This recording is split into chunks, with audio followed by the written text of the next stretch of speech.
There are now some bad news in the world of monetary precious metals, which have to do with establishing their reference prices. As you recall, the last months have been full of pressures on the famous and long-lived London Gold Fix, LGF, and London Silver Fix, LSF. Similar mechanisms to date fix the quote under which many contracts and transactions are entered between buyers and sellers of gold and silver, respectively.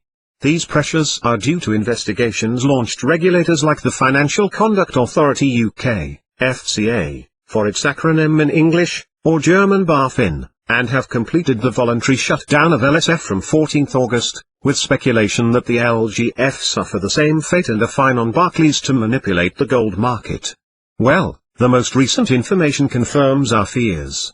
And the Association of London Bullion Market, LBMA, for its acronym in English, as reported by Reuters, is in consultation with industry to build an alternative to the death of the LSF, and possibly change or relay that would have to be in the LGF. Two large banks are entering the competition in the LBMA to establish the new reference price mechanism of silver, and these are the Chicago Mercantile Exchange, CME, and the London Metal Exchange, LME. All indications are that the proposed solution is an electronic system. Both agencies have made statements to the effect be working closely with the LBMA, of course, intended to underpin London's global position in the precious metals market. Also, the evaluating company also reference prices for raw materials, and Platts agency Thomson Reuters would be in talks with the LBMA to provide an alternative solution to the market. The LBMA has consulted mining companies, users, investors, regulators and these potential participants for their opinions as to which companies would be the best new pricing mechanism of silver. Obviously the news that China is using the crisis in the fixes, doing the same to promote Shanghai as the future principal place of establishment of reference prices of gold and silver, will not sit well in the British capital or New York.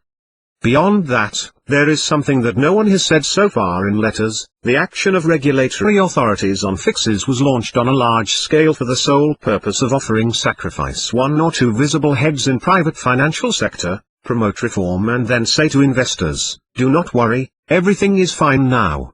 Manipulation finished. However, all are far from reality.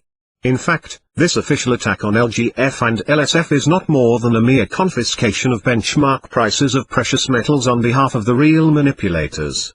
The Sicilian message was understood by private entities, and this was one of the reasons why no one would go to cover the place you left out in both markets at Deutsche Bank. We say that it is a seizure because although it is known that the bullion banks still manipulate the market to profit from price changes, and which the Barclays case is but a small sample, background manipulation is orchestrated by central banks as, surprise, surprise, Federal Reserve United States, England and the Bank for International Settlements that now they will exclusively. Antitrust Action Committee Gold, Garter, has for years offered evidence of his crafty interventions. So the power behind the curtain decided to give a slap on the table to remove the bullion banks the privilege of earning profits by manipulating prices, so now they, like central bankers and falsify Western governments, monopolize the market. What's worse is that if a new automated reference prices arises as planned, this will only continue handling background, everything would have changed to make things equal. The aggravating is that now, who will question the no man's hand operation robots now calculated referential quotes based on real transactions? They are covering their backs. The however problem is that these real transactions will more comfortable than ever getting hand from Oscurito with impunity, those already eluded whose supreme interest is to keep alive as long as possible the condemned current system irredeemable money, whose monarch is the dollar. Woe to him who fooled. Transfer of power to the East is underway.